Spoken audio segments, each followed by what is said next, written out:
जितेन्द्रियं बुद्धिमतां वरिष्ठं वातात्मजं वानरयोत्तमुख्यः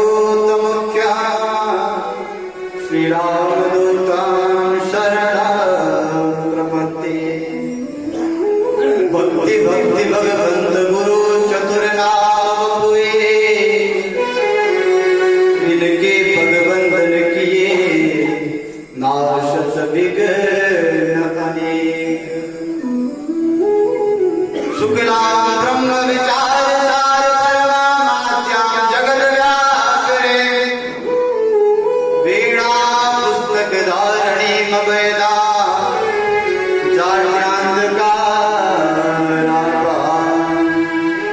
हस्ते स्फाटिक मालिकां विदधतीं पद्मासने संस्थितां, वन्दे तां परमेश्वरीं भगवती बुद्धिप्रदां शारदां।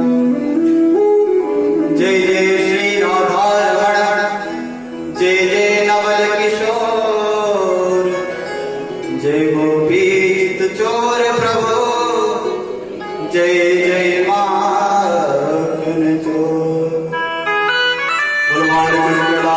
भगवान की कृष्ण कन्हैया लाल की जय हो।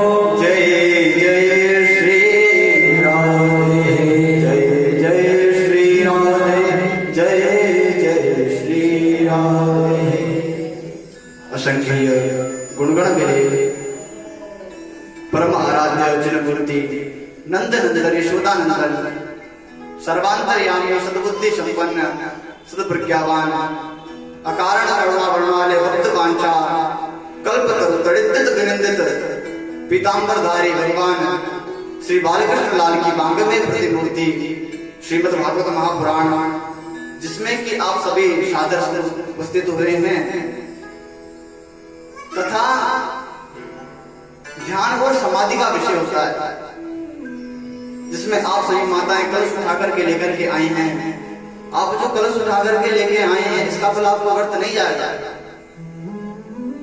संत मिलन को चाहिए तज माया अभिमान, जो जो पग आगे बढ़े कोटिन यज्ञ समान। जो पहले हमें अश्वमेध आदि के करने का जो फल मिलता था, तो अभी कलयुग में केवल जो आप कदम कदम चल करके आए उसका फल आपको मिल जाएगा। करोड़ों यज्ञ करने का फल आपको कदम कदम पर मिलेगा। तो आइए सर्वप्रथम हम सभी प्रथम दिवस की कथा सत्र में प्रवेश करते हैं। उससे पूर्व हरिनाम संकीर्तन तत्पश्चात हरि कथा में अववाद, क्योंकि भगवान की कथा एक सिंधु है और इस सिंधु की पात्रता को पाने के लिए हमें भगवान का नाम संकीर्तन करना चाहिए। जैसे कि गाय का दूध कब तक निर्मल है, जैसे कि हम खट्टे पात्र में यदि उसे दो देंगे तो दूध फट जाएगा, तो और उसको शुद्ध पात्र में सुरभि का दूध हो तो वो अमृत तुल्य हो जाएगा। तो क्योंकि तन पवित्र सेवा किए तन पवित्र कर दान, और मन पवित्र हरि भजन से होत त्रिविध कल्याण। ये हमारा जो मन है ना, इस संसार के अग में तल्लीन है, और इस तल्लीनता से ऊपर आने के लिए हमें भगवान का नाम संकीर्तन ही करना पड़ता है। तो आइए सर्वप्रथम नाम संकीर्तन तत्पश्चात हरि कथा में अवगाहन। जय राधे राधे राधे, जय गिरिधर गोपाल, जय राधे राधे राधे, जय गिरिधर गोपाल, जय राधे राधे राधे, जय गिरिधर गोपाल, जय राधे राधे राधे, जय गिरिधर गोपाल, जय गिरिधर गोपाल, जय जय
श्रीमद् भागवत कथा होती। भाग्योदयेन बहुजन्म समर्जितेन सत्संग मंच लभते पुरुषो यदा वै अज्ञान हेतु कृतमोहमतान्धताय नाशं विनाय तदो दयति विवेकम्। जन्म जन्मांतर का जब पुण्य इकट्ठा होता है ना, तब जाकर के हमें भगवान की कथा श्रवण करने को मिलती है। जब कई जन्मों का प्रारब्ध इकट्ठा हो जाए तब जाके हमें भगवान की कथा श्रवण करने को मिलती है। नहीं तो कितने लोग बैठे कि हम भी कथा करवाएंगे, हम भी कथा सुनेंगे, पर सुनने नहीं आता। आज यहाँ पर कथा हो रही है तो इंद्रगढ़ में इतने लोग थोड़ी है, कम से कम 10,000 20,000 तो होंगे। यहाँ कितनी वोटिंग थोड़ी है, ज्यादा ही होगी, लेकिन उनका पूर्वार्ध नहीं, उनका प्रारब्ध नहीं जगा, इसलिए सुनने नहीं आए। अभी कथा चल रही है, कल दो दिन बाद में आएंगे कि महाराज जी यूनिट कम करवा दो, हमें डिस्टर्ब हो रहा है, हमारा कार्य में विद्वान हो रहा है, तो यूनिट कम करवा दीजिए, क्योंकि उन्हें सुनने में अच्छा थोड़ी लगेगा। तुलसी पिछले पाप से हरि कथा न सुहाए, उनका कोई दोष नहीं है। गोस्वामी जी कहते हैं कि उनका पिछला जो पाप है ना, उसकी वजह से कथा नहीं सुन पाते हैं। ना तो कथा सुनने तो सब लोग आते हैं, आप लोग भी आए, और उनके जो पिछले पाप है इस वजह से कथा सुनने नहीं आएगा। उनके पाप हमको सुनने नहीं आने देते हैं, उनका दोष बिल्कुल भी नहीं है। कभी ना कभी भगवान के लिए सत्संग संग में जीवन में निकालना चाहिए। बिनु सत्संग विवेक न होए, राम कृपा बिनु सुलभ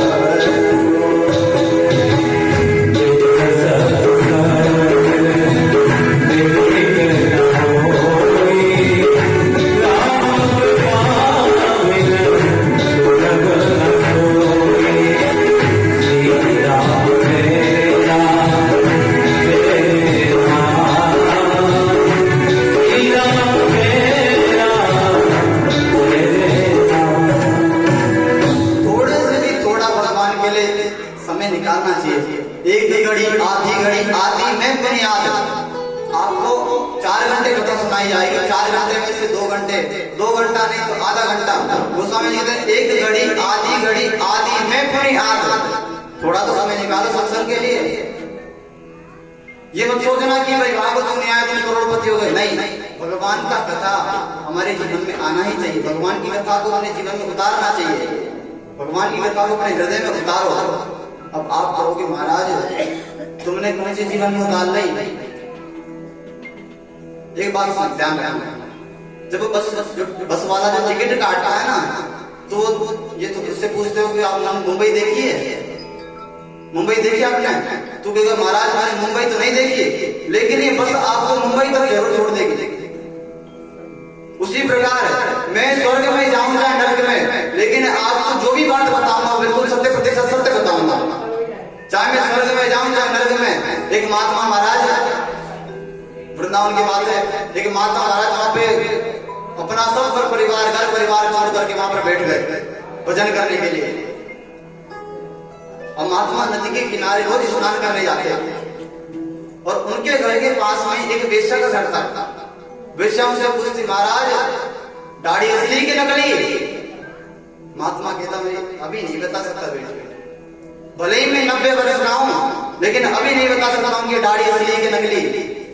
महात्मा रोज स्नान करने जाते, वो वेश्या रोज पूछे बाबा दाढ़ी असली की नकली? बोलो बेटी अभी नहीं बता सकता। एक दिन महात्मा का देहांत हो गया, क्योंकि इस शरीर का भरोसा नहीं, कब हमसे पाप हो जाए। उलझ मत दिल बहारों में, बहारों का भरोसा क्या, बहारें डूब जाती है, बहारों का भरोसा क्या। तो अपनी अकलमंदी पर विचारों करना इतराना, पता नहीं कब मन बिगड़ जाए, विचारों का भरोसा क्या। महाराज भरत इतने बड़े सम्राट होकर पूरे साम्राज्य को छोड़ करके चले गए, लेकिन कहा अभिमन्यु के हिरण में हरिण बनना पड़ा कि नहीं बना? जहां मन बिगड़ा वहीं पर कल्याण हुआ फिर आपका। तो महाराज वो महात्मा रोज आवे रोज पूछे। एक दिन उस महात्मा का देहांत हो गया। अब जाते हुए महात्मा से पूछे बाबा दाढ़ी असली की नकली? जाते जाते तो बता जाओ। महात्मा ने सोचा इसको मैं जरूर बता के जाऊंगा। मरे हुए महात्मा का हाथ उठा, बेटी ये दाढ़ी असली, क्योंकि जब मेरा शरीर ही नहीं रहेगा तो मेरे से कोई पाप भी नहीं होगा। तो अपने जीवन में थोड़े से भी थोड़ा मैंने बोला कि मैं सत्य प्रतिशत सत्य बात बताऊंगा, तो आपके कल्याणकारी बात बताऊंगा। तो आइए श्रीमद् भागवत महापुराण के ऊपर हम चर्चा करते हैं। श्रीमद् भागवत महापुराण में भागवत में 4 शब्द है, भागवत और श्रीमद्। आपने कथा तो बहुत सुनी, मुझे पता है, यहाँ पे हर साल कथा होती है, लेकिन श्रीमद् कहते किसे हैं? सबसे पहले जानते हैं भाई, सबको पता है कि देवकी के बेटा है कृष्ण, और बलराम जी रुक्मणी रोहिणी जी के हैं, पर ये भी तो पता पड़ा है कि भाई भागवत सुनी है तो भागवत के में गाई जाए। तो सबसे पहले जाने कि श्रीमद् कहते किसे हैं। श्रीमत माने होता है साक्षात श्री लक्ष्मी। जब व्यास जी महाराज ने भागवत का निरूपण किया, लिखा, तो व्यास जी महाराज भगवान नारायण के पास गए, जाकर के कहने लगे, प्रभु मैंने आपके ही गुणानुवादों की कथा मैंने लिखी है। बोले कि क्या लिखा है? कि भगवत्ता प्रोक्तम भागवतम, भगवान की वाणी जिसमें विराजमान हो वही श्रीमद् भागवत। तो भगवान जी का भगवान ने इसको आशीर्वाद दिया, ठीक है। लक्ष्मी जी वहां पर चरण दबा रही थी। लक्ष्मी जी से पूछा, देवी आप ही आशीर्वाद दीजिए, मैया आप इसको। बोले मेरा नाम इसमें कहा है? बोले कि भगवत्या प्रोक्तम भागवतम, माँ भगवती की वाणी जिसमें विराजमान हो भागवत है। बोले जबरदस्ती और नाम ना चाहिए, तो मेरा नाम स्पष्ट रूप में आना चाहिए, जबरदस्ती नहीं चाहिए, मेरे को स्पष्ट रूप से मेरा नाम होना चाहिए इसमें। तो व्यास जी महाराज ने इसमें श्रीमद और जोड़ दिया। और श्रीमद क्या है? साक्षात लक्ष्मी। श्रीया श्री राधा या माधनाख्यम भावान करोति यश श्री राधा। श्री राधा ही लक्ष्मी है और लक्ष्मी श्रीमत है। अब भागवत कहते हैं किसे? भाई भागवत में 4 वर्ड है ना, भागवत। भा माने होता है भक्ति। भज सेवाया भागवत से कितने प्रवृत्ति करने पर सत्य बनता है भक्ति। भक्ति का अर्थ तिलक ताबा और जटाजूट धारण कर लेना भक्ति नहीं है। जरूरी नहीं है कि आप गिरवे वस्त्र धारण करके भक्ति करो, नहीं। भक्ति का अर्थ है सेवा। आप मंदिर में जाते हैं तो मंदिर में जाकर के जरूरी नहीं जल का लोटा चढ़ा करके आए हैं, नहीं। आप जाकर के वहां पर झाड़ू निकालें, साफ सफाई करें। बच्चे घर पर भूखे बैठे हैं और मैया मंदिर गई है, काय गई है? बतिया बत्तो है ना, इसलिए तो जाती है मंदिर में। ये नहीं, जरूरी नहीं है कि मंदिर में जाकर के आप जल का लोटा चढ़ाओ। सेवा ही सबसे बड़ा धर्म है। सास की सेवा करो, बच्चों की सेवा करो, पति की सेवा करो। बच्चे टिफिन के लिए बैठे और मैया गई है मंदिर में दर्शन करके, सेवा करो। सब पहली भक्ति क्या है? भा का अर्थ क्या है? भक्ति। और भक्ति का अर्थ है सेवा। और ग का अर्थ क्या है भाई? ग माने होता है ज्ञान। इसे ज्ञानता पूर्वक श्रवण करना चाहिए और हमें ज्ञान होना चाहिए कि मैं शरीर नहीं, मैं आत्मा हूं। हम छोटे बच्चे को जो आवाज देते हैं ना, उससे पूछें, कहते कृष्ण, कृष्ण सो रहा है, कृष्ण उठ रहा है। उस बच्चे को लगता है कि नहीं कृष्ण साक्षात। उसको नींद में भी आवाज देने कृष्ण उठ जा, तो कृष्ण उठ करके आ जाता है। वो समझ जाता है कि मैं ही कृष्ण हूं, वो समझ जाता है कि मैं कृष्ण हूं। तो हम लोगों ने उसका नाम जबरदस्ती रख दिया और वो कहता है कि मैं कृष्ण हूं। जबरदस्ती नाम नहीं रखना चाहिए। मैं शरीर नहीं, मैं आत्मा हूं, ये आपको ज्ञान हो जाना चाहिए। और वह क्या? वैराग्य। वैराग्य की तलवार से भावनाओं को तोड़ दे। भोगान भोक्ता वयमेव भोक्ता, कालो न याता वयमेव याता। भोग नहीं भोगे जाते, आप भोगे जाते हैं। वैराग्य का अर्थ ये नहीं है कि आप भव्य वस्त्र धारण कर करके गुफा में चले जाएं और पतों पर वहां पे अब भाई बहू को मोड़ो याद आ रहा, तपस्या करो। भगवान का सीधा याद नहीं आ रहा। अब भाई बहू की याद आ रही, मुस्कुराता हुआ चेहरा उसका, रसगुल्ले खाने को मिल जाते हैं। इंद्रियों का भोग नहीं भोगे। एक व्यक्ति के रात महाराज एक बेटा भी पीता हूं, जब जाके मौका काम है व्यक्ति रास्ता भाई तू बीड़ी नहीं पीता, बीड़ी तेरे को पीती है। दारू तू नहीं पीता, दारू तेरे को पीती है। सबसे पहले तेरी जेब खाली करवाती है, फिर समाज में इज्जत गिरवाती है, फिर दारू तेरे को खा जाती है, तेरे को भूल की तरह लगा देती है। तू दारू थोड़ी पीता है। इंद्रियों का संयम रखना ही सबसे तीसरी भक्ति है। तीसरी भक्ति क्या है? इंद्रियों का संयम। क्या क्या हो गया? भा ग व त। ता का अर्थ क्या है? तप। तप माने सहनशीलता। हमें सहनशील बनना चाहिए। बहू ने कछ कहता ही हमें थे तो सुन ले दो बात। बेटी तो कभी कभी कहती, आपकी जब बेटी आएगी तो वो भी दो बात आपसे कहते, आपको सुन लेती है। लड़ दोगी, उससे झगड़ दोगी, फिर भी बात कर दोगी। जब वो ससुराल जाएगी तो 100 नोट निकाल के चुप थे। जब बहू भी लड़ती है तो बहू से भी सहनशीलता रखना चाहिए ना, कि बहू आई आपके घर पे तो वो भी दूसरा घर छोड़ करके आपके घर में आई है, किसको लड़ेगी, किसको झगड़ेगी? भाई आप भी उसकी सास हो, आप भी उसकी माँ है ना। तो आपसे ही तो बात करेगी वो। तो हमें क्या बनना चाहिए? सहनशील। भाई सास कुछ कह दे तो बहू को सुन लेना चाहिए, चुप तो कह दे क्या है, सास ही तो नहीं आए तो भाई सुन ले दो बात। तो चौथी व्यक्ति क्या है? सहनशील। सहनशील हमें होना चाहिए। तो हमें 4 बात हो गया ना, भागवत। अब कहते हैं पुराण किसे कहते हैं? पुराणम सर्वशास्त्राणाम प्रथमम ब्रह्मणास्मितम। महाराज 18 पुराण हैं, 6 वेद हैं, 4 वेद हैं, 6 शास्त्र हैं, 6 शास्त्र हैं। तो महाराज क्या लिखा है वेद में, क्या लिखा है शास्त्र में? हमें वेदों के अनुसार आचरण करना चाहिए। वेद में क्या लिखा है कि वेद का पाठ करना चाहिए। अरे भाई किसको करना चाहिए? भाई कीमोथेरेपी बहुत ही बढ़िया दवाई है, कैंसर के मरीजों को ठीक कर देती है। लेकिन स्वस्थ व्यक्ति को कीमोथेरेपी कराने लग जाओ तो उसके लिए स्वस्थ बंदे हो, उसके लिए वही हानिकारक है ना। उसी प्रकार वेद जो आज्ञा करते हैं, वेदों की बात माननी चाहिए, शास्त्रों की बात माननी चाहिए। आजकल सब लोग मनमाना करते हैं। महाराज स्त्री नाम पुनीता नाम त्रैना शुद्ध गोचरा, आजकल स्त्रियां भी कथा वाचन करने लग गई है। लिखा है शास्त्र में, जो स्त्रियों के मुख से कथा श्रवण करता है उसका सप्त जन्म 7 पीढ़ी तक सुन रखे में जाना पड़ता है। ऐसा शास्त्र में लिखा है, वो सुन रहे हैं सब। मैं मनमानी बात नहीं कह रहा हूं, शास्त्र की बात कह रहा हूं मैं। पुराण 18 पुराण है महाराज। पुराणम सर्वशास्त्राणाम प्रथमम ब्रह्मणास्मितम। महाराज धागा पहन लिया हमने, सो जन्म के अधिकारी है। कोई भी जाति को जन्म में ना देंगे, वेद को अधिकारी बना देंगे भाई। अरे किसको पढ़ना चाहिए? सब शास्त्र आज्ञा करते हैं ना। 18 पुराण है। पुरुतः नवम नवम दिने दिने, जो हर बार सुनने में नया लगे आपको, उसे पुराण कहते हैं। बंटी भैया मैंने एक पद बनाया भागवत के ऊपर, मैं बिहारी जी के चरणों में समर्पित करना चाहता हूं कि जो न होते नारायण तो जगत को न पालत। भागवत के ऊपर पद है कि जो न होते नारायण तो जगत को न पालत। अगर नारायण नहीं होते तो जगत का पालन कौन करता? और ब्रह्मा नहीं होते तो सृष्टि को उपजावत। अगर ब्रह्मा जी नहीं होते तो सृष्टि को उत्पन्न कौन करता?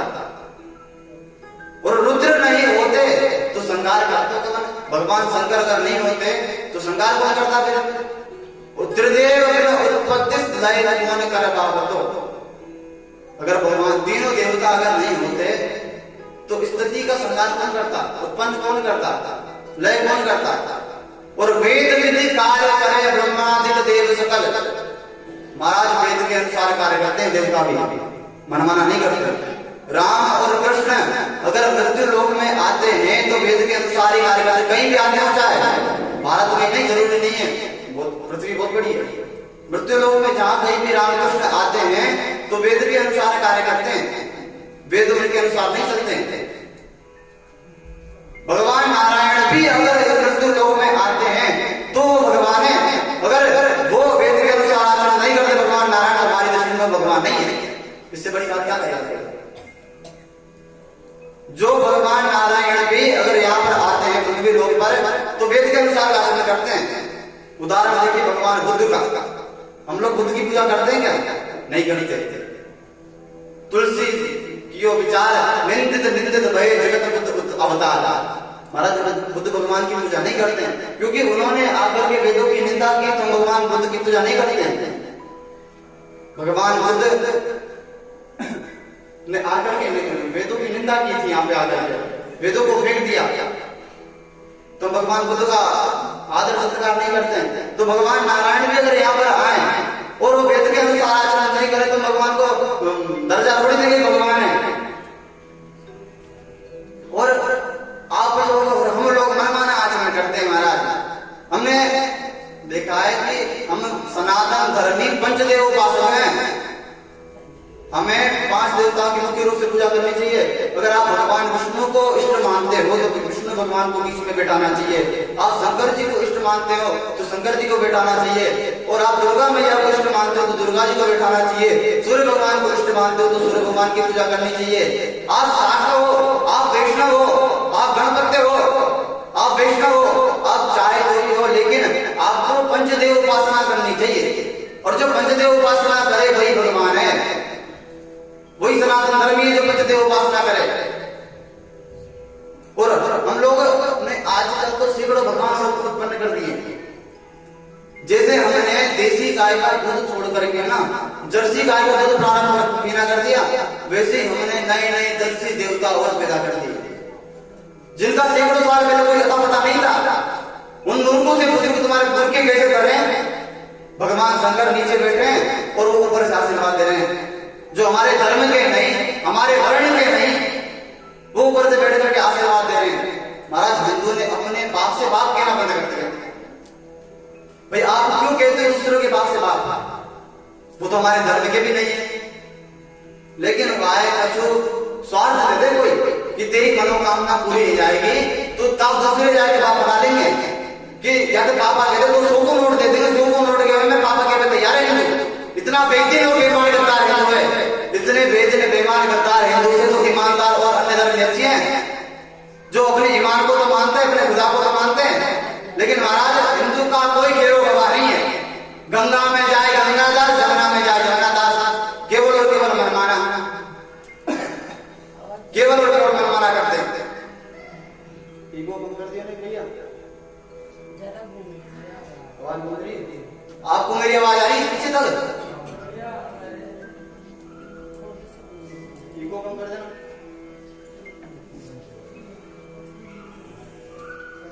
केवल और केवल मनमाना करते हैं। मतयो यत्र गच्छन्ति तत्र गच्छन्ति वानरा और सुतयो यत्र गच्छन्ति तत्र गच्छन्ति वैनरा। जो मनमाना करे वो पशु है, पशु, 2 पैर वाला पशु। वो फिर वही नर कौन है? सुतयो यत्र गच्छन्ति तत्र गच्छन्ति वानरा। जो शास्त्र के अनुसार चले, वेदों के अनुसार चले, वो नर है। फिर समझ लीजिए कौन कोसी कोटि में है। महाराज वेद विधि कार्य करें ब्रह्मादिक देव सकल। ज्ञानेंद्र भैया वेद के अनुसार कार्य करते हैं सभी लोग जो भी आते हैं भगवान। वेद विधि, अरे हमारे वृंदावन के जो भक्त है ना, वो क्या कहते हैं कि विपिन राज सीमा के बाहर हरि को ननिहार। महाराज वृंदावन के भक्त कहते हैं कि विपिन राज वृंदावन की सीमा के बाहर। बिहारी जी कह रहे हैं कि आजा तू गोद में ले लूं, तो बिहारी जी आगे निगाह मना रहे कि बिहारी जी तू क्या मेरे सामने आना तो अंदर आजा, हम ना रहे बाहर। वो लोग तो वेद विधि कार्य करे ब्रह्मादिक देव सकल। वेद विधि कार्य, वेद विधि इन देव देव न कहावतो। और वेद होके सार है प्राण। वेद की विधि के बिना देवता देवता नहीं कहलाते हैं। जब तक वेद के अनुसार कार्य नहीं करेंगे तब तक देवता भी देवता नहीं कहलाएंगे। और वेद होके सार है पुराण। वेदों का भी सार है पुराण। भागवत है वेदों का भी सार है। और दासो समझामे भैया श्रद्धा से श्रवण करो। मोह से ग्रसित जीव ब्रह्म को मिलावतो। मोह से ग्रसित जीव ब्रह्म को मिलावतो। इसलिए हमें भागवत महापुराण की सुनना चाहिए। तो जब हमारे जीवन में भगवान जब प्राकट्य कर लेते हैं ना, तभी जाकर के हमारे जीवन में भागवत श्रवण करने का हमें अधिकार प्राप्त होता है। भगवान ऐसे ही नहीं आ जाते। जब हमारी बुद्धि निर्मल होती है ना, तब जाकर के भगवान आते हैं। निर्मल मन जन सो मोहि पावा, मोहि कपट चल चेतन धारा। श्री राम जय राम जय जय राम, श्री राम जय राम जय जय राम, श्री राम जय राम। जब तक आपका मन निर्मल नहीं हुआ ना, तब तक भगवान नहीं आएंगे। भगवान घर कब आते हैं? जब मन निर्मल होता है। तो हमने आंगन नहीं गुहारा, चंचल मन को नहीं सवारा। हमने आंगन नहीं गुहारा, चंचल मन को नहीं सवारा। किसी आए के भगवान, किसी आए के भगवान। हमने आंगन नहीं गुहारा, चंचल मन को नहीं सवारा। कैसे आएंगे भगवान, कैसे आएंगे भगवान।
आइए सबसे पहले श्रीमद् भागवत महापुराण के हम महात्मा में प्रवेश करेंगे, क्योंकि जाने बिना न होए बरतीते और बिनु बरतीते होए नहीं प्रीति।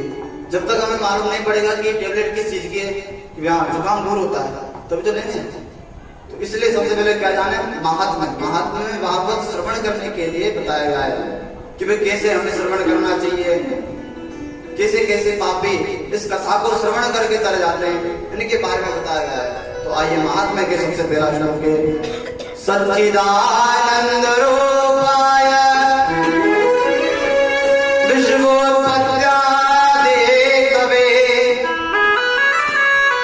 तापत्रय विनाशाय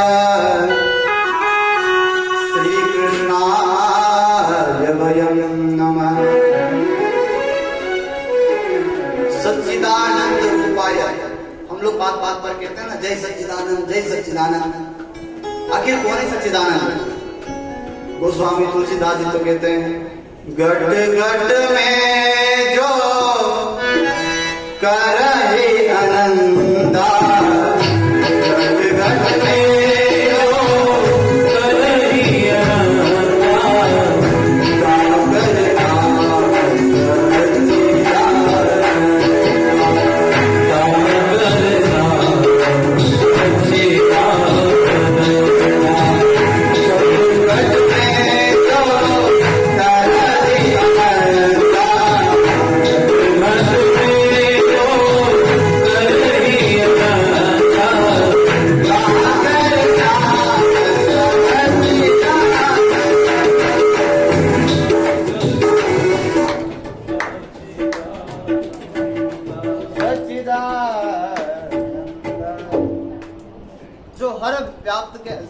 व्यक्ति के अंदर व्याप्त हो, उसी का नाम तो सत्य है।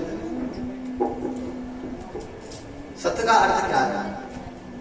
जो हम घर बनाते हैं, बिल्डिंग बड़ी बड़ी खड़ी कर देते हैं, ये सब जीर्ण शीर्ण हो जाती है 2 साल बाद 3 साल बाद, लेकिन सत्य कौन है? परम पिता परमात्मा। केवल एकमात्र सत्य है, भगवान ही सत्य है। ईश्वर अंश जीव अविनाशी, चेतन अमल सहज सुख राशि। केवल भगवान ही सत्य है, यही हमें जानना है। सत्य का अर्थ है सत्य, उचित का अर्थ है प्रकाश। आप और हम लोग पांडाल में बैठे तो ट्यूबलाइट हाइड्रोजन लगे हुए, लेकिन परमात्मा को किसी के प्रकाश की आवश्यकता नहीं है। स्वयं प्रकाश अखिल काल देशो, वयं नमाधव्य न शब्दपेक्षा, उद्यान मात्रे कलबाल सूर्यो करोति। उसे किसी के प्रकाश की आवश्यकता नहीं है, वो स्वयं में प्रकाशवान है। जगत प्रकाश प्रकाशक राम, जगत प्रकाश प्रकाशक राम,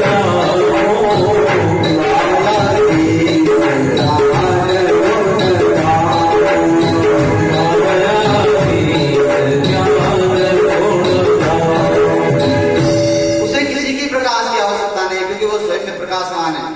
और आनंद, सच्चिदानंद, सतचित और आनंद। आनंद की तो क्या बात करें महाराज, आनंद किसे नहीं चाहिए।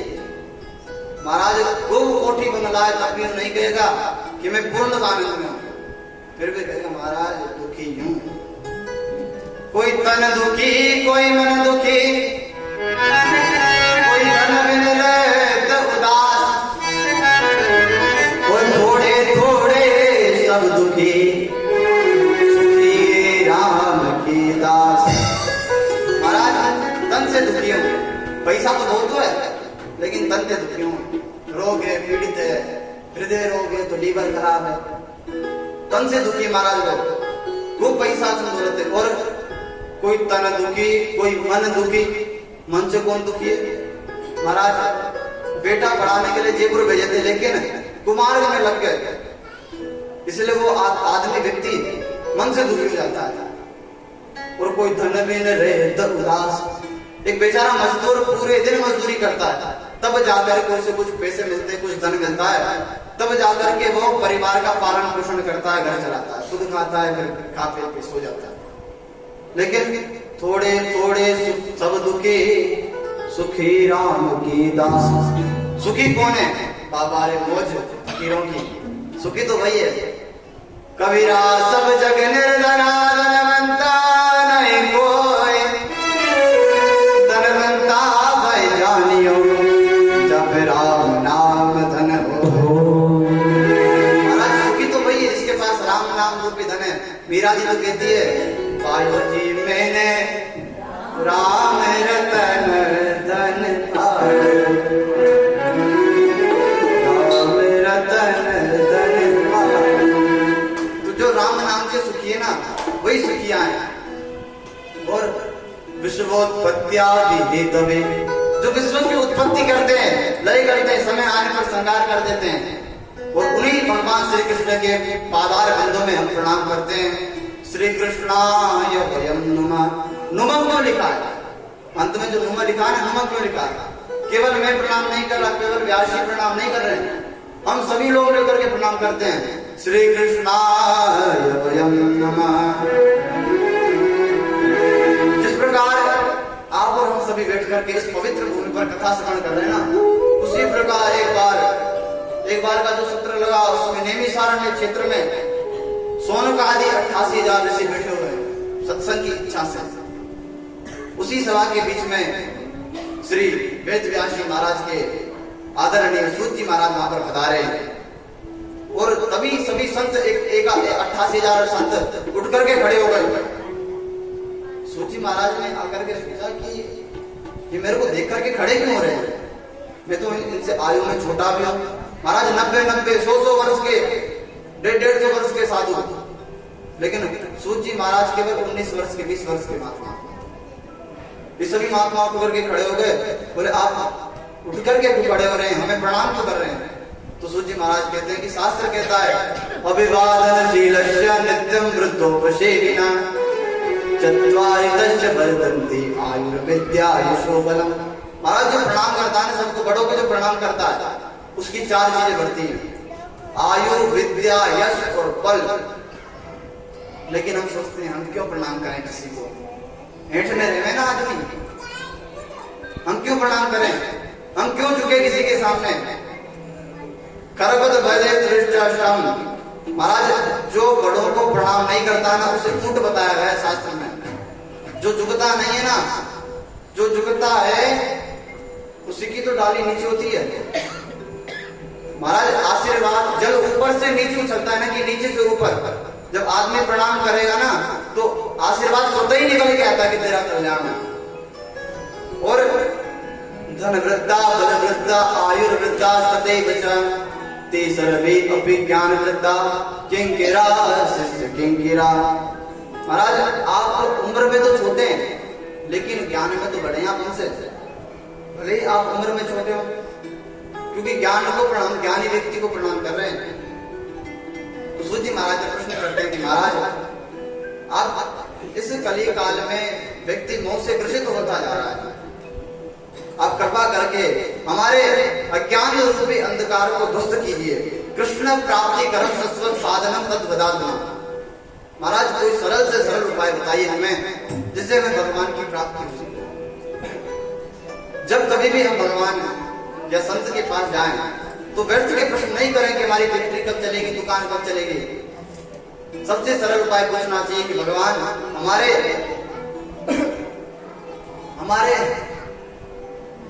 कल्याण कैसे हो, भगवान की प्राप्ति हमें कैसे हो। सबसे सरल उपाय पूछो। नहीं कश्चित क्षणमपि जात कर्मात्युष्टग्रह, सच्चिदानंद रूपाय विश्वोत्पत्त्यादिहेतवे, तापत्रय विनाशाय श्री कृष्णाय वयं नमः। जिस कथा को आप और हम लोग सुन रहे हैं ना, ये कभी कभी देवताओं को भी अधिकार प्राप्त नहीं होता। देवता लोग भी इस कथा को सुनने के लिए तरफ जाते। महाराज एक बार सुखदेव जी महाराज जब परीक्षित को कथा श्रवण करा रहे थे, तो सभी देवता आकर के बोले कि आप हम अमृत का कलश लेकर के आई हैं, आप ये अमृत सुखदेव परीक्षित को पिला दीजिए और कथा रूपी अमृत हमें प्रदान कर दीजिए। तो सुखदेव जी ने कहा भाग जाओ यहाँ से। कहाँ गोमची और कहाँ अमृत तुल्य पंसारी की दुकान में मिलती है गोमची, और कहीं 1270 हमें दे दो और गोमची आप ले लो।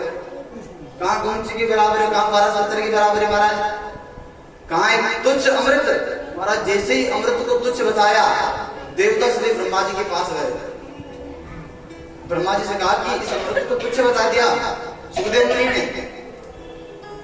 ब्रह्मा जी ने तराजू रखा, तराजू पर सभी संसार के संसाधन रखे और एक बल्ले पर श्रीमद् भागवत और पुराण को रख दिया।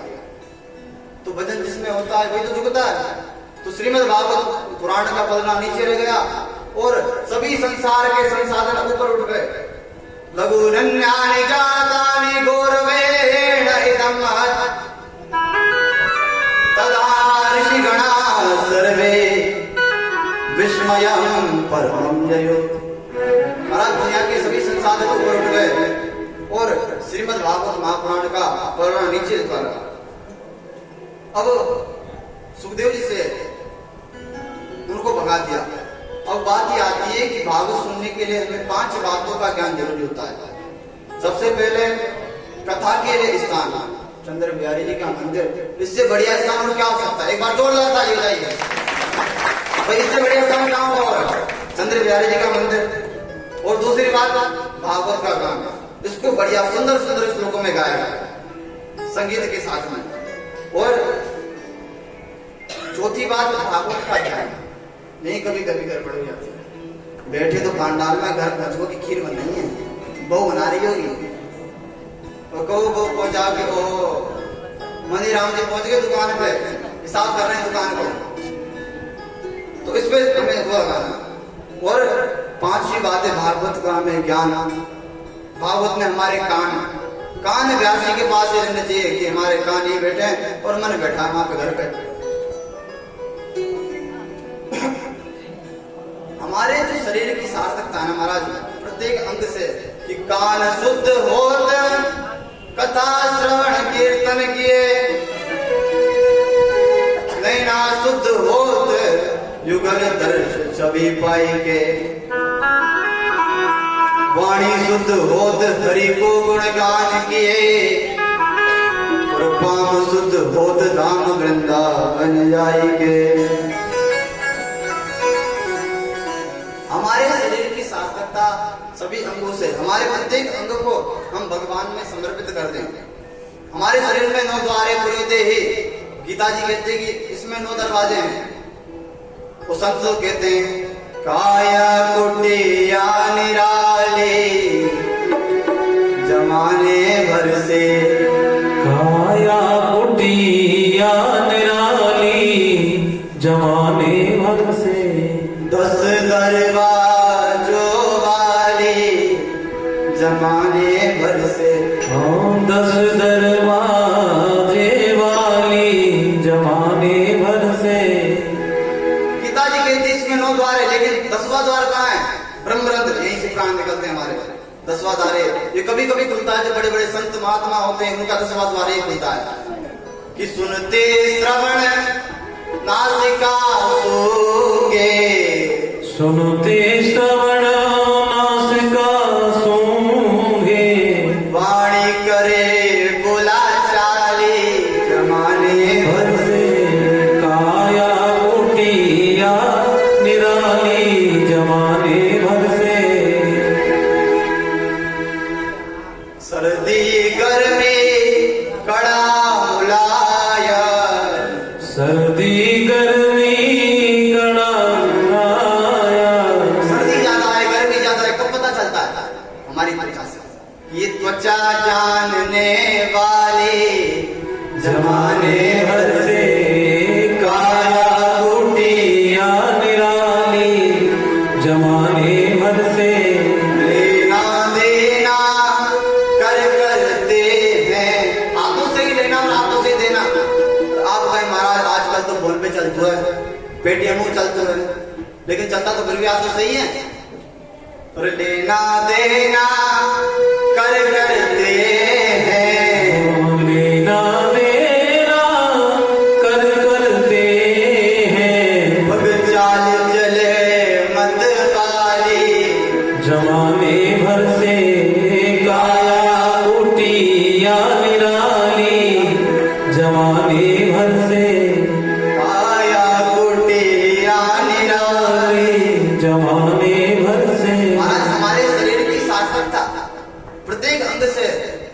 अंग से जो पाप करेंगे हमें वही दंड मिलना पड़ेगा। एक व्यक्ति महाराज किसी बगीचे में गया तो आंखों ने क्या देखा कि पेड़ पे लगा है आम उसने तोड़ा। किससे तोड़ा?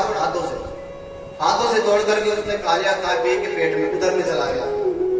इतने में माली आ गया उस बगीचे का, उसने पीठ पे लाठी हट दी, आ गया, रोई वही आंखें, इनको दर्द हुआ थोड़ा सा। भाई देखा किसने? आंख ने। तोड़ा किसने? हाथ ने। और डंडो कहां पर हो? पीठ पे। अभी रोयो को वही आंखें जिन्होंने देखने की गलती की थी, जिन्होंने देखने की गलती की रोई वही आंखें। तो हमारे शरीर की सार्थकता प्रत्येक अंग से, उसी अंग को हमारा भुगतना पड़ेगा।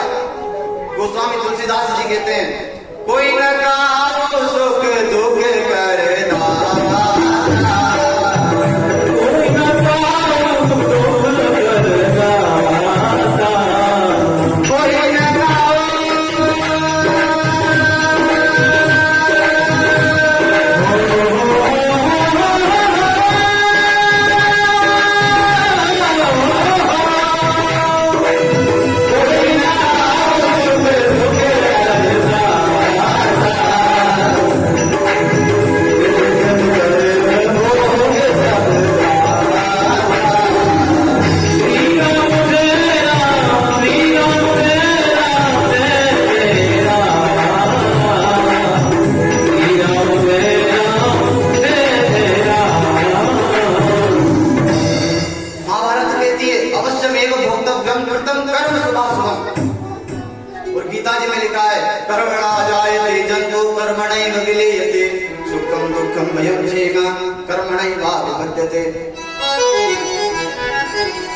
इंग्लिश वाले टिट फॉर टेट, जैसे को तैसा।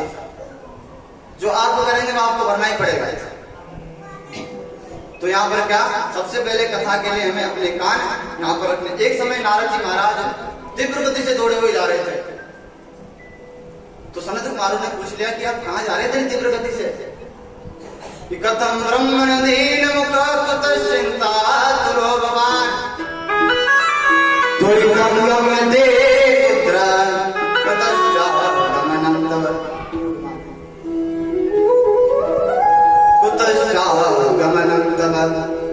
आप इतनी तीव्र गति से कहां दौड़ते हुए जा रहे हैं आप? बोले कि मैं पूरे संसार में मैंने भ्रमण किया। अहम तो पृथ्वी व्याप्ता करता सर्वोत्तमा पुष्करम च प्रयागम च काशी गोदावरीम तथा। महाराज ने सभी जगह घूमा, काशी गया, प्रयाग गया, नासिक गया, गोदावरी गया, सेतुबंध गया, रामेश्वरम गया, लेकिन मेरे मन को कहीं भी शांति नहीं मिली। ग्रस्तों के यहाँ पे गया तो जवान लोग अपनी चलाते हैं, वहां पर चलाना चाहिए जवानों को भी। अपने पिता के सर का बोझ आपको लेना चाहिए, अच्छी बात है, लेकिन आप कोई भी अच्छा कार्य करें ना तो अपने माता पिता से जरूर पूछना चाहिए आपको, क्योंकि कम उम्र में ज्ञान आपको कितना भी हो सकता है, अनुभव आपको बड़ों से ही मिलेगा। जामवंत में पूछा तो ही, जामवंत में पूछा तो ही, जीत सिखार नदी जाओ श्री राम तेरा तेरा, श्री राम तेरा तेरा, श्री राम तेरा तेरा, श्री राम तेरा तेरा।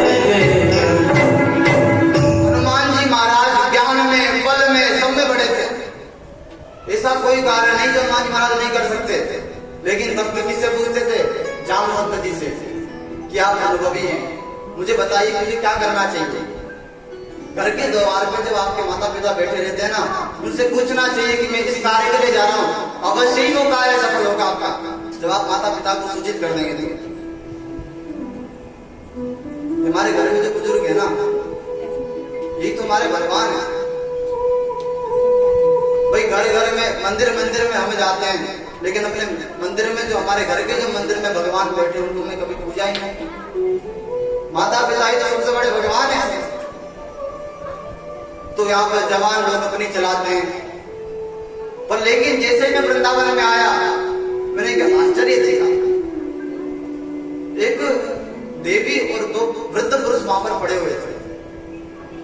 मैं उन्हें देख करके वापस आने लगा, तभी तक उस देवी ने मेरे को आवाज दे दी, भो श्राद्धं शृणोतिष्ठ मच्चिंता विनाशय दर्शनं तव लोकस्य सर्वथा परम परम। हे नारद जी महाराज, आप कहाँ जा रहे हैं? आपने तो सबके कष्ट की निवृत्ति किए, आप मेरे भी कष्ट की निवृत्ति कर दीजिए। बोला, देवी आप कौन हो? अहम तो भक्ति ख्याता इनो में तनयो मतो ज्ञान वैराग्य नामान कालयो की नजर। महाराज मैं भक्ति हूँ। अरे जो वृद्ध पुरुष जो पड़े हैं ना, ये मेरे बेटा है। महाराज जी कह रहे हैं कि मैया जवान और बेटा बूढ़े, ये कैसे? बोले कि महाराज मैं सब जगह गई, पूरे संसार में मैंने आपकी तरह भ्रमण किया, लेकिन जैसे ही मैं वृंदावन में आई ना, कि वृंदावनम पुनः प्राप्य नवीने स्वरूपिणे चाताहं युवती सम्यक प्रेष्ठ रूपा सांप्रतम। महाराज मैं जैसे ही वृंदावन में आई, सोई में जवान हो गई, लेकिन मेरे जो बेटा है ना वो बूढ़े हो गए। आप मेरे भी दुख का निवारण कीजिए। कि आपकी नारद जी जय हो। जयति जगति माया यस्य काया ततस्ते वचन रचनमेकं केवलं चाकलय्य ध्रुवपदमपि यातो यत्कृपातो ध्रुवोऽयं सकल कुशल पात्रं ब्रह्मपुत्रं नतास्मि। हे नारद जी महाराज आपकी जय हो। आपके प्रवचन को सुनकर के ध्रुव जी महाराज ध्रुव बन करके बैठे हुए हैं। कयाधु पुत्र प्रहलाद, आपने उनको सुंदर उपदेश दिया, तो आज वो भी उनको भी भगवान प्राप्ति हो गई। अब मेरे भी दुख का निवारण कर दीजिए। नारद जी बोलते हैं कि बिल्कुल आपके दुख का निवारण करूंगा मैं। अगर मैं दुख का निवारण नहीं कर पाया तो मेरे भगवान का दास नहीं। सो नारद जी आकर के वेद वेदांत का पाठ किया, गीता का पाठ किया। महाराज हेवी से हेवी डोज दे दिया, लेकिन उनको शांति नहीं मिली। गीता जी का पाठ कराया, थोड़ी सी चेतना तो आई, लेकिन फिर मूर्छाएं पड़ गए। इतनी देर में आकाशवाणी हो गई कि नारद सत्कर्म करो, सत्कर्मा सूचको नूनम। सत्कर्म करोगे तो भी इनकी समाधान हो सकता है इनका। नारद जी सनत कुमारों में इसीलिए संसार में घूमता जा रहा हूँ। मैंने सबसे पूछा कि सत्कर्म होता क्या है, लेकिन जो छोटे मोटे साधु संत थे ना, वो डर के बारे नहीं बताते कि जब नारद जी को नहीं पता तो मेरे को कहां से पता चलेगा। तो छोटे मोटे संत तो ऐसे घबरा जाते कि ओ नारद जी प्रणाम, लेकिन आप हमें बता दीजिए सत्कर्म है क्या? बोले कि सत्कर्म और कुछ नहीं है, श्रीमद् भागवती महापुराण सत्कर्म है। बोले यही सत्कर्म है? मैंने वेद वेदांत गीता का पाठ कर दिया, तब जाकर के शांति नहीं मिली, तो ये भागवत सुनने से क्या मिल जाएगा? तब सनत कुमार कहते हैं कि आम का जो रस होता है उसके पेड़ में रस होता है कि आम में रस होता है? आम में रस होता है। हम दूध की चीनी वो घी बनता है, लेकिन ये रोटी चुपड़ने के लिए हम डायरेक्ट दूध डालते तो चुपड़ जाएगी? नहीं चुपड़ेगी। इसी प्रकार जो श्रीमद् भागवत वेदों का ही सार श्रीमद् भागवत महापुराण है। जो वेद में लिखा है वही सार भागवत महापुराण, जो निचोड़ करके जो लिखा गया है ना वही भागवत है। सभी सारों का, सभी वेदों का, सभी शास्त्रों का निचोड़ इस भागवत महापुराण में है। तब नारद जी बोलते हैं कि इसको सुनने से किस किसकी मुक्ति हो गई है? एक आध कथा आपको पता है? बोले कि हम बिल्कुल सुनाता हूं। एक बहुत ही बड़ा पापी, ये मानवा पाप कृतस्तु सर्वदा सदा दुराचार रता विमार्गा क्रोधाधिक्येन कोटिलश्च कामिना सप्ताहन्योत विलोकितम मया। महाराज इस कथा को सुनने से बड़े से बड़ा पापी तर जाता है। तुंगभद्रा नदी तुंगभद्रा तटे पूर्वम अभूत पत्तन उत्तमम यत्र वर्णाश धर्मेण सत्य सत्य कर्म तत्परा। महाराज तुंगभद्रा नदी के किनारे एक ब्राह्मण रहता है। उसके पास खूब ऐश्वर्य संपत्ति है, विद्वान इतना है कि द्वितीय एवं भास्कर, दूसरे नंबर पे जो सूर्य होता है ना वही है, इतना विद्वान है। लेकिन छोटा सा दुख है, संतान नहीं उसके पास में। अब सब कुछ हो और संतान ना हो तो सब कुछ का क्या मतलब है? बस सब कुछ मेरे पास है तो सही, पर संतान नहीं तो उसका मतलब नहीं है फिर। तो ये ब्राह्मण जो था ना आत्मदेव, ये वन में जाकर के बैठा था। तभी नारायण हरि संत वेश बना करके इसके पास में गए। बोले विपरीत क्यों रो रहे हो आप, क्या समस्या है आपको बताइए। बोले कि मैं मरने जा रहा हूं। भगवान बोले क्यों मरने जा रहे हो? कि सुनता हूं जो नर अपने जीवन में संतान न पाते स्वयं नरक में जाते हैं और को भी ले जाते हैं। महाराज मैं सुनता हूं कि जो व्यक्ति जिसके जीवन में एक भी संतान नहीं है वो नरक में जाता है। भगवान बोले तो फिर क्या चाहिए आपको? कि मेरे को बेटा चाहिए। क्या करेगा बेटेगा? तब भी रोना पड़ेगा, अब भी रो रहे हो। इससे बढ़िया सबसे बढ़िया संन्यास ग्रहण कर लो। बोले बाबा बेटा देना तो दो दिन नहीं आते चलो जाओ, देनो तो दे दे, यहाँ पे वैसे में परेशान है वहां पे वो तुम आके यहाँ पे बाबा मेरे आके भी क्या कर ले। तब कहते हैं कि संत बनना बहुत आसान नहीं है, संत बनना भी बहुत कठिन काम है। घर परिवार को छोड़ करके जब संन्यास ग्रस्त में जाता है ना व्यक्ति, तब उसे पता चलता है। जो डायरेक्ट संत बन जाए उसके लिए तो आसान है भाई, काम का भय से भाई हमें मजदूरी करनी पड़ेगी, मेहनत करनी पड़ेगी, वो संसार के भय से संत बन जाता है एक व्यक्ति तो। लेकिन एक व्यक्ति ऐसा होता है कि संसार में ग्रस्त में रहकर के भी मेहनत करता है। बोले बाबा आपको अगर पुत्र देना है ना तो दीजिए, नहीं तो यहां से जाइए आप, क्योंकि मैं वैसे ही परेशान हूं। क्योंकि आप क्या जाना, आप बाबा बैरागी आदमी, जब छोटे छोटे बच्चे पापा पापा के चिल्लाते हैं ना तो कितनी खुशी होती है। आप क्या जाना? बोले आपको एक भी बेटा नहीं होगा, मैंने आपके मस्तिष्क की रेखा पढ़ ली है। सप्त जन्मावधित बेवा पुत्रो नहीं बचा, 7 जन्म तक तुम्हारे कोई भी बेटा नहीं है। बोले अवश्य आपके चरणों में प्राण त्याग दूंगा। बाबा ने कही ये तो मेरे चरण में मरने को तैयार है। वो है, आपको मेरी बात समझ में आ रही है कि नहीं आ रही है? क्योंकि मेरी थोड़ी भाषा ब्रज की है, थोड़ी सी समझ में आवेगी ना तुम्हारे? सही सही बताइए, बिल्कुल आ रही है। तो कहते महाराज जी मैं आपके चरणों में प्राण त्याग दूंगा, बिल्कुल। बोले मैं तो उसको उपदेश देने आया था, अच्छा भला मेरे चरणों में मरने जा रहा।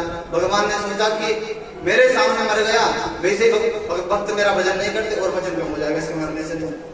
तो उन्होंने एक फल निकाल करके दिया कि ये फल अपनी पत्नी को जाकर के खिला देना, इससे उसके एक पुत्र होगा।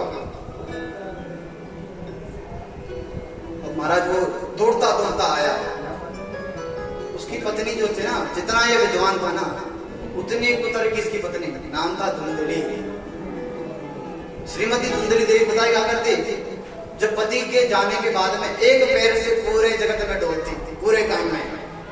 और फिर जैसे ही पति आते हैं सो एक पैर पे खड़ी होकर जल का लोटा हाथ में लेकर खड़ी हो जाती है। महाराज ये धुंधली चल करती थी कि निर्मल मन जन सोई पावा मोहि कपट चल चित्र न पावा। महाराज ये धुंधली चल करती है उनके साथ साथ। महाराज आप तो भारत की नारी है, किसी देश में विदेशों में देवियों को देवी नहीं कहा जाता, कई भी देश में देवी नहीं कहा जाता, भारतवर्ष ऐसा है जहां पर माताओं को देवी कहा जाता है, उनको श्रीमती कहा जाता है। केवल एक भारत ही ऐसा है, और वैसे सबके पति तो एक ही हमारे। आप और हम सब गाते हैं ना, तुम हो एक अगोचर सबके प्राणपति। ये थोड़ी कहते हैं कि केवल माताओं के प्राणपति, ये तो बोलते हैं कि सबके प्राणपति। तुम हमारा सबका पति तो केवल एक वही है, परमपिता परमात्मा।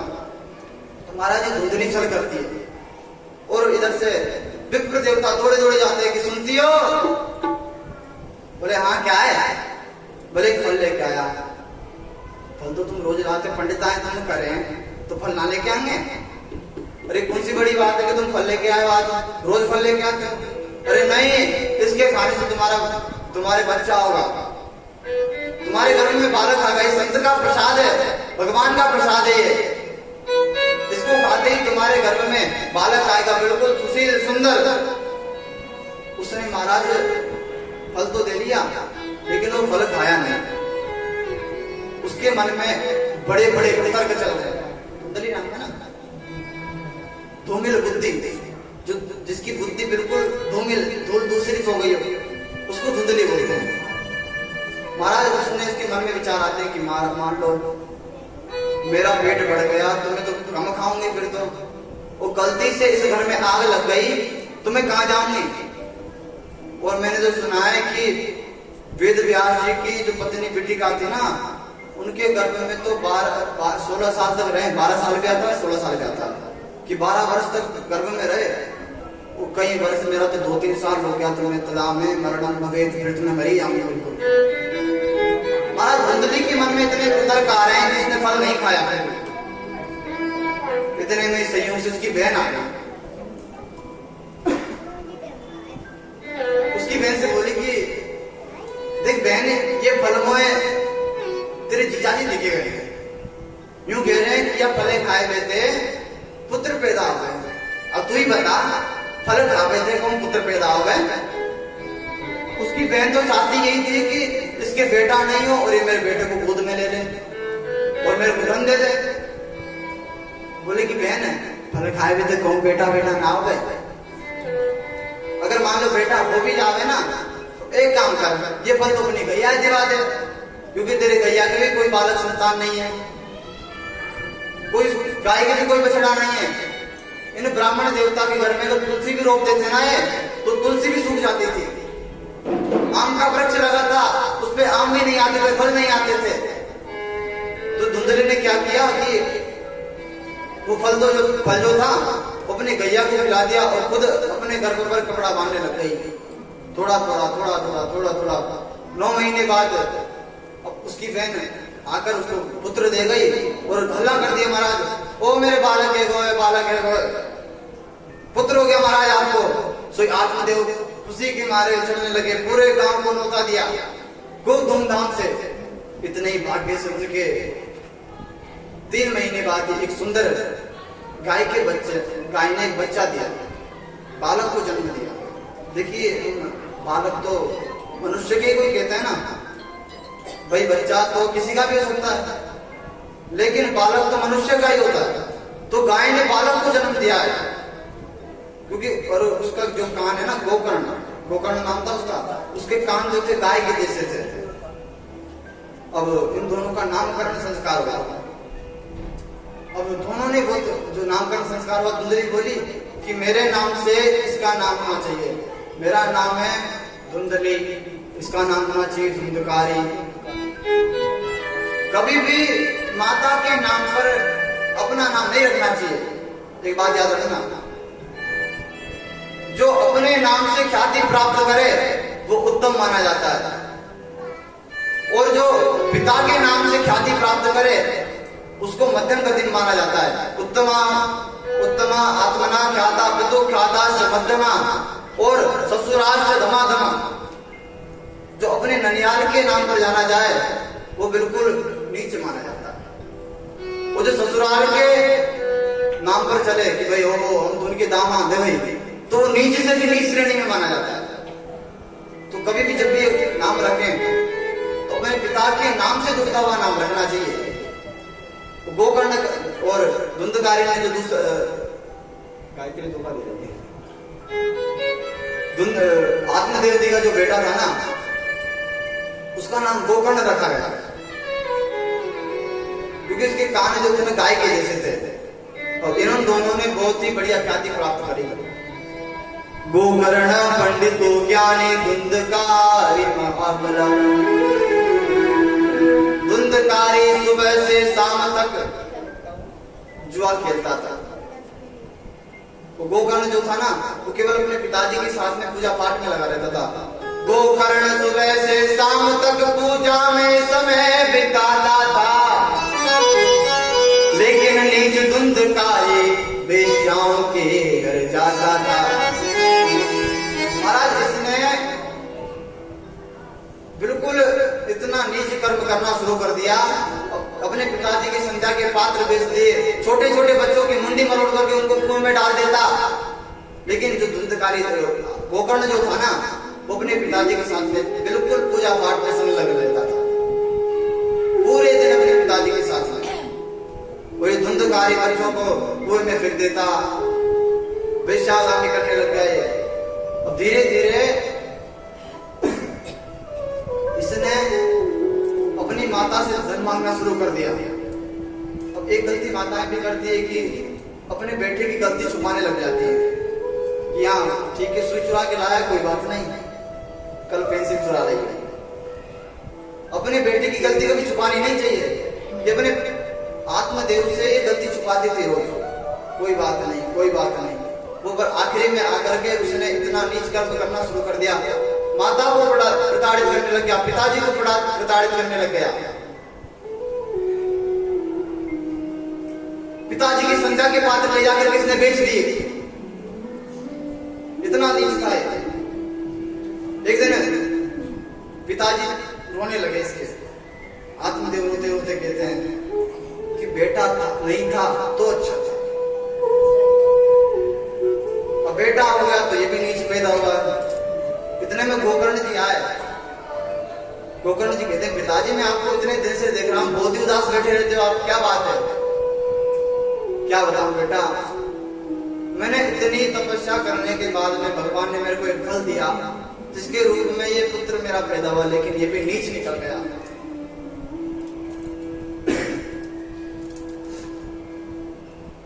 संतान अगर निकम में निकल जाए ना तो माता पिता को बहुत कष्ट होता है।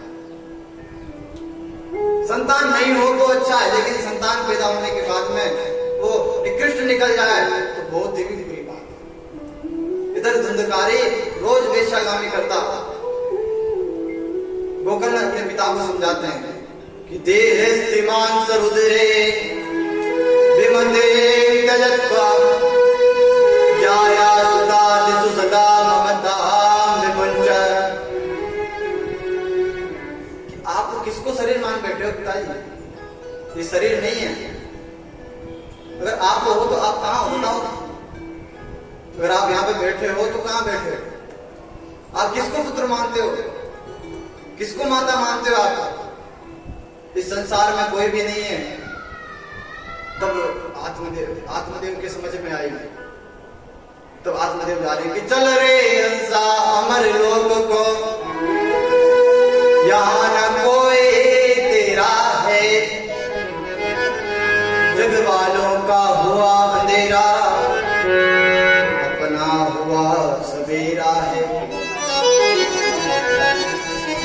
महाराज आत्मदेव जी चलते हैं वहां से जंगल में, इधर ही माता को प्रताड़ित करने लग गया, गिला धन निकाल के लेके आ।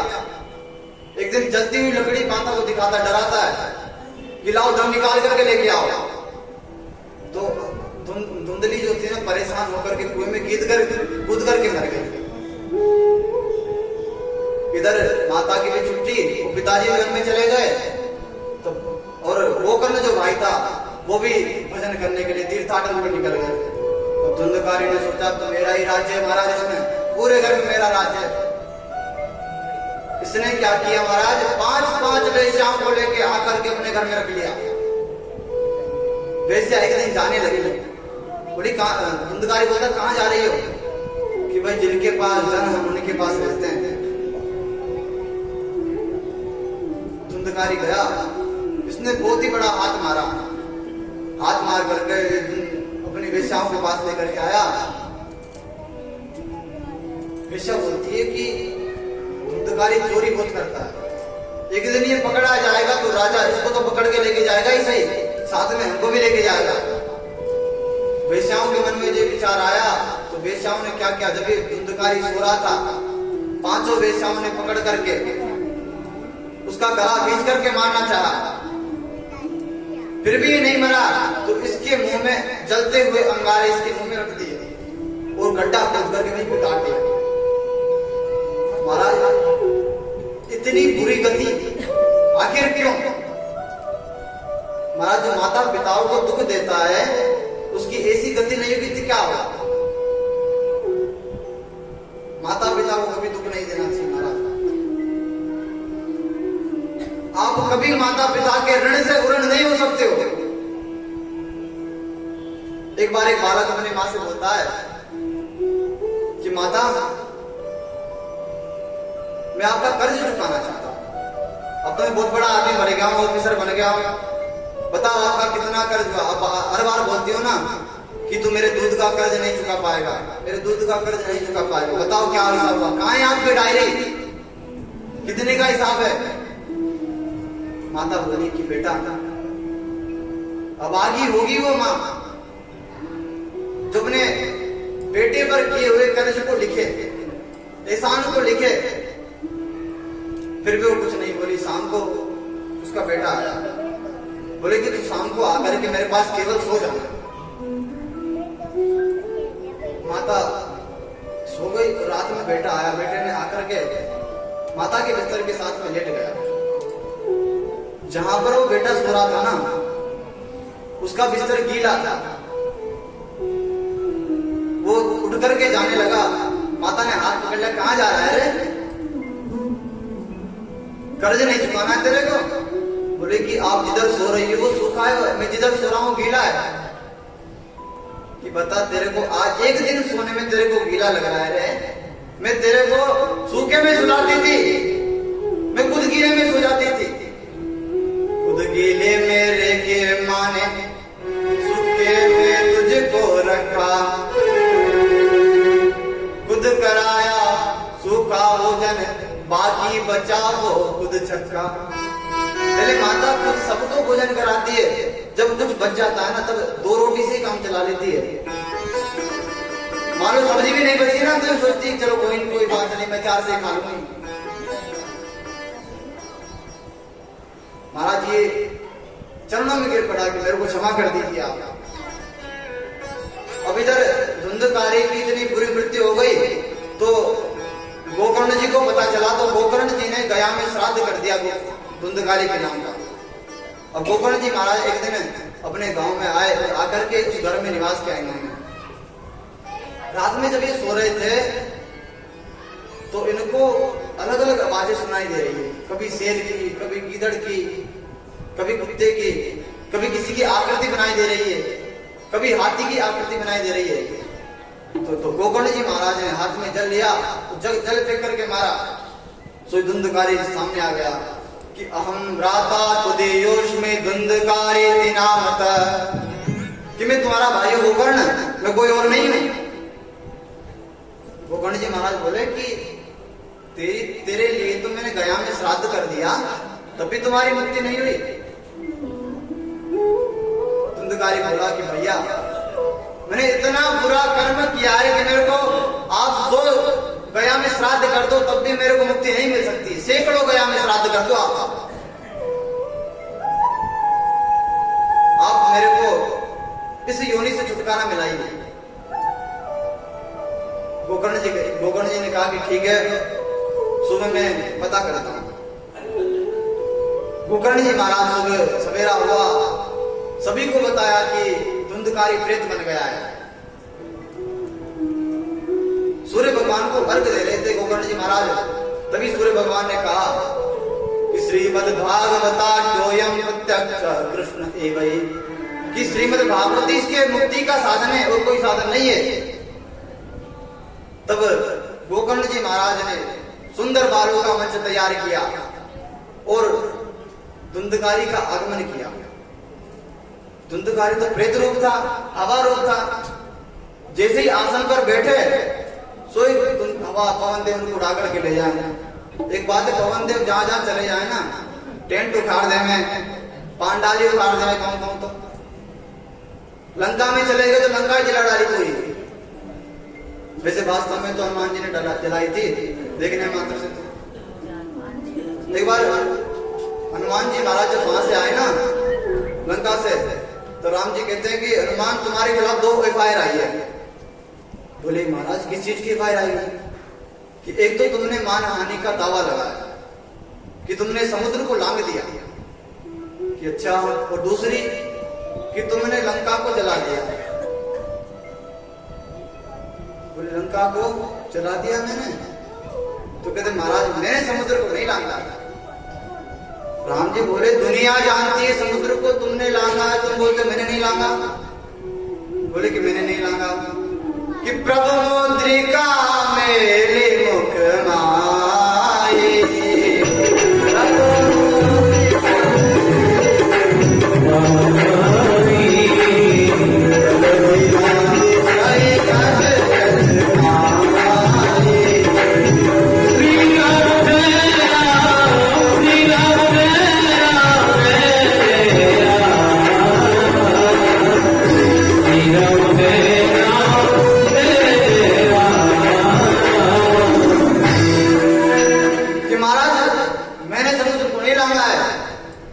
आपने मेरे को मुद्रिका दी थी, जैसे मैंने मुख में रखी सोई में उठने लग गया।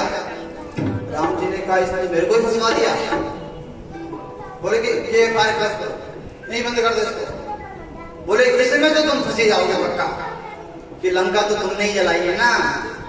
बोले कि लंका भी मैंने नहीं जलाई महाराज, ये 4 लोगों ने मिलकर के जलाई है।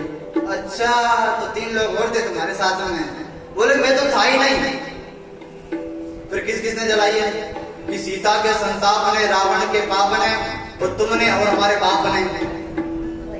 बोले कि चलो मान, सीता का संताप समझ में आ रहा है, रावण का पाप भी समझ में आ रहा है, और मुझे पता है कि मैंने भेजा था। लेकिन तुम्हारे पिता, मेरे पिता पवन देव, उनको आप नहीं तो भेजा था। कि हरि प्रेरित ते अवसर चले मरुद 49। मेरे पिता पवन देव 49 मरुद गणों को लेकर के आपके कहने पर वहीं गए, और उलट पलट लंका सब डारी। महाराज आपने ही तो जलाया लंका का। हनुमान राम जी कहते हैं कि चलो बताओ, इसने भी फंसवा दिया मेरे को। राम जी ने इधर उधर देखा और बोला कि तुम्हारी सब फाइल क्लोज नहीं पर। तो महाराज पवन देव जहां जहां जाते हैं ना वहां उपद्रव बताते ही हैं। इतने जानकी मैया ने पूछा कि लंक जला के जली भी नहीं, हनुमान विचित्र है पूछ तुम्हारी, कौन सा जादू भरा है इसमें, ये पूछती है मिथिलेश कुमारी। बोले क्या जादू है तुम्हारी पूछ में, हमें ही बताओ जरा। हनुमान जी कहते हैं कि आगे हृदय में राघव है, पीछे पूछ रहस्य बारी, वानर को भला पूछता कौन, श्री राम के पीछे पूछ हमारी। सीधा मैया कोई बेड़िया मत बुझाओ, सीधा सीधा बताओ। तब कहते हैं कि जिस पूछ में मेरी में आग लगी थी ना, उसमें मेरी माँ बैठी हुई थी, इसलिए उसमें अग्नि की क्षमता नहीं थी कि मेरे को जला सके। सीता जी बोले कि तुम्हारी माँ कहाँ से आ गई? आप का तो दूसरा रूप बैठा हुआ था वहां पर, कि मेरा दूसरा रूप, कि मैंने तो सुन लिया बस। कि कहां से सुना? कि जब तक करो निशाचर नासा, जब तक करो निशाचर नासा, जब तक करो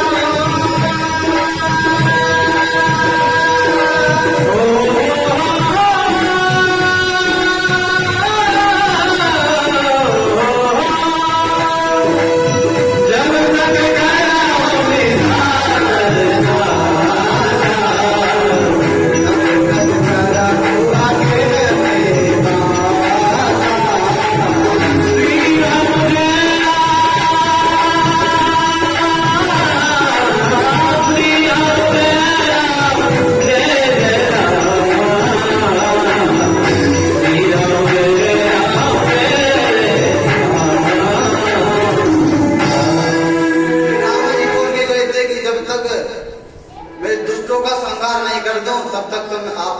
इस अग्नि में वास करो। इसलिए उस अग्नि की क्षमता नहीं थी मेरे को जला सके।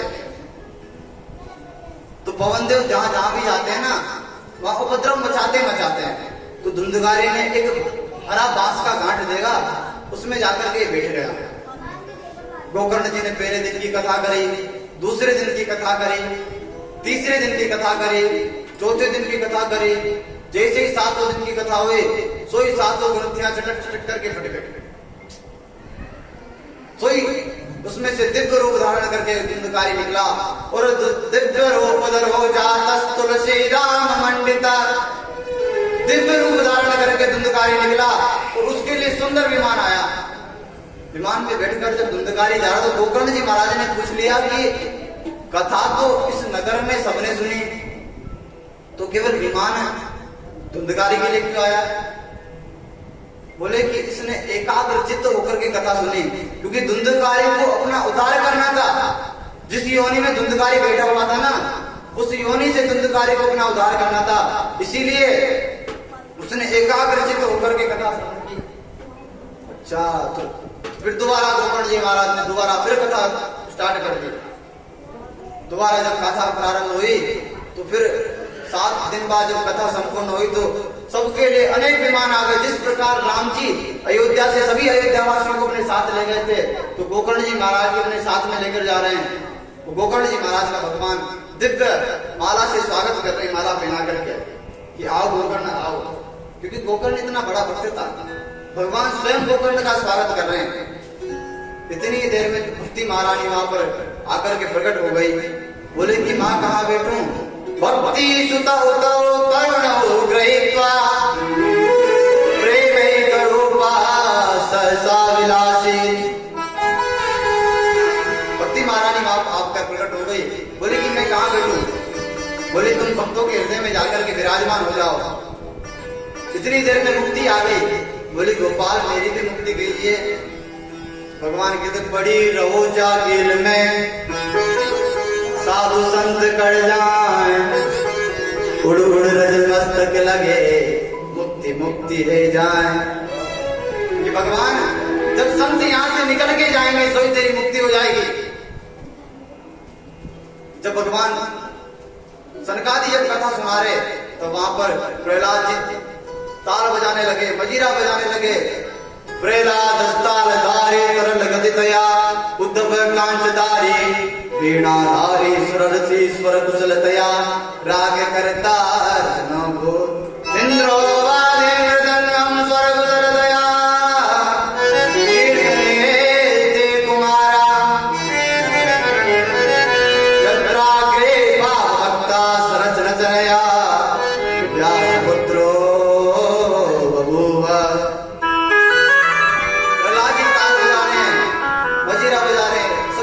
आकर के वहां पे नृत्य करने लग गए। श्री कृष्ण गोविंद हरे मुरारी हे नाथ नारायण वासुदेव।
सभी इधर भक्ति महारानी का दोनों पुत्रों का उद्धार हुआ।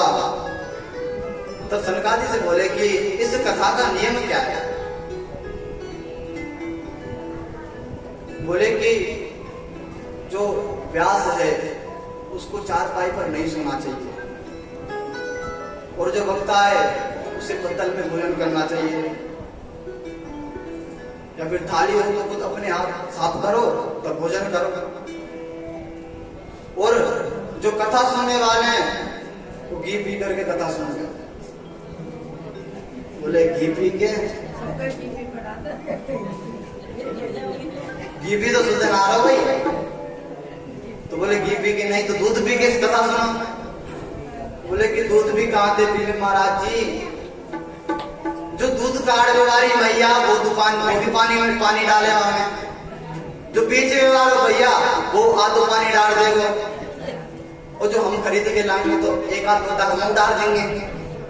तो दूध भी तो कहाँ शुद्ध है महाराज जी। तो चलो कोई बात नहीं। भोजनम तो ब्रह्मण्य कथा श्रवण कारकम, एक टाइम आप भोजन कीजिए।